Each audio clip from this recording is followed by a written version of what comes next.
This is the Qatari hospital. Hamas used the hospital for fighting. This is the grounds of the hospital itself, and there's a combat position, a tunnel, and we know that there is a whole tunnel system underneath that hospital. They want the civilians on top of their tunnels.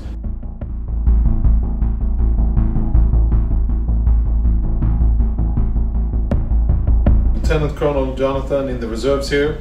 I want to give you a quick update on the situation on the ground in northern Gaza, where our troops are and what we are doing, what we have been doing tonight, and then talk some real humanitarian assistance, the efforts that the IDF has been doing in order to get civilians out of harm's way.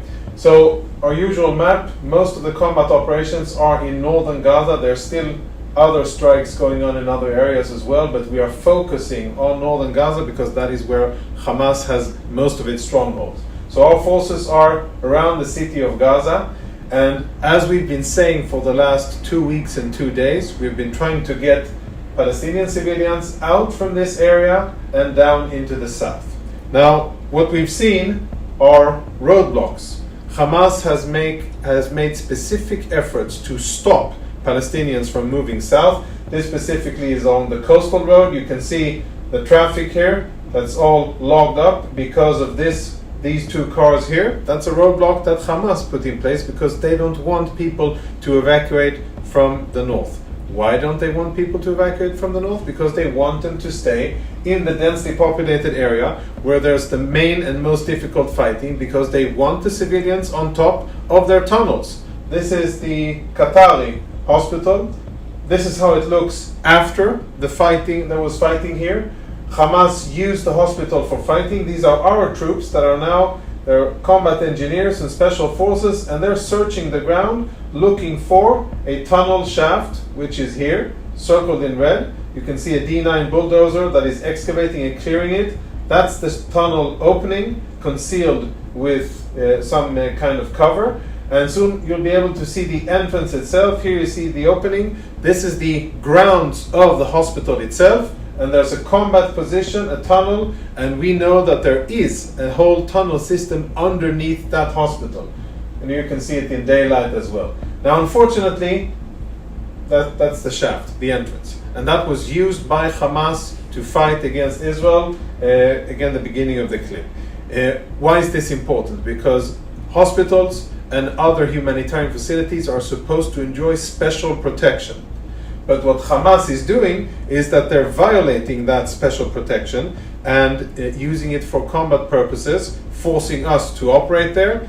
And as we have shown, they've also built infrastructure, combat infrastructure under it. And we've spoken about the Shifa hospital in northern Gaza, the biggest and most important one, so I won't go over those things again. Now, I want to show you a movie that'll perhaps take some time to understand, but let's go through it. So, if we look behind us here, we have a visual from May 2010. Okay, so quite a few years ago, and this is when construction started. Now, what did we have? We had 2 dirt lots, which are Hamas outposts. This is like small Hamas infrastructure here, and an entrance to a tunnel shaft in this location.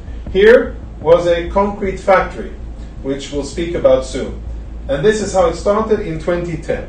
Now, if we continue and see how this evolved, the next stage is that we saw from the air in 2010 these very distinct domes. You see the domes here? There's no business for concrete domes in anything that has to do with the hospital. The only thing that you need concrete domes like this is to support tunnels, because the biggest threat for tunnels is that they'll collapse underground, and you have this U-shaped dome that rests upon slabs of concrete on the side. That's what Hamas was building, and they had all of the construction material lined up and ready. And as we can see, that's the area. And as we go closer and we look at these areas again, this is 2020, so quite a lot of construction has been made. And we see 2 compounds. This is the Indonesian hospital, which now is fully built.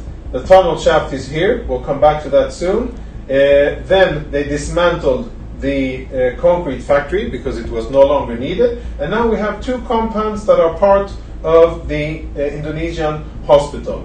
No more Hamas infrastructure above ground because everything has moved below ground. And we have hospitals above ground and Hamas below ground.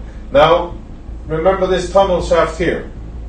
Right, we're moving, and now we shifted it around, and this is the main anchoring point, the roundabout. Okay, the roundabout that you see here. Now there's a different perspective, and what you can see is that there were launch pits in this area and in this area that were used in order to fire rockets. This is a zoom in of it, and we know that underneath this entire complex, there's an entire Hamas infrastructure underground, and it is absolutely normal. This is how Hamas operates all over the Gaza Strip. Why does this matter? Because this is a hospital. It's supposed to be a protected site, not something that Hamas is supposed to be using to fire from these. This is a heavy zoom in on one of those launch pits. So that's one story of one hospital that we have exposed and seen, which I think is very important for all of us to be aware of. Now, you may ask yourself, okay, they have tunnels. Don't take my word for it. This is an interview on RT, which is a very friendly network for Hamas. They ask a simple question. If you build bomb shelters in these tunnels, why don't you allow the civilians to use them? They're suffering above ground. It's dangerous. Musa Abu Marzouk, a Hamas senior, he says, well, we've built the tunnels for ourselves, for Hamas, for the combatants, and the civilians, the 2.4 million Gazan civilians, they're above ground, and they're the responsibility of the UN.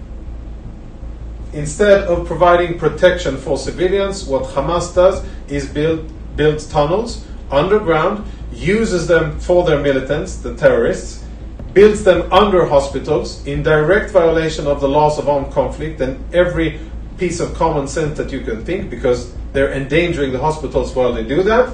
And they're even brazen enough to say that, well, we have the tunnels and they're only for us, and the civilians, someone else would take care of them. Now I ask you, having seen this and telling you that this is only a small part of what we know about Hamas practices and their real humanitarian interests, seeing this, do you really think that it is Israel's responsibility what's happening now in northern Gaza? Do you really think that things couldn't be different? We have done sincere, honest efforts, and we continue to do them, to evacuate people from northern Gaza, and we will continue to call on them to evacuate. Hopefully they will do so that at the end of our situation, at the end of those efforts, we'll be able to have a northern Gaza which is relatively clear of civilian population, and then we will continue to fight and take the fight to Hamas wherever they are.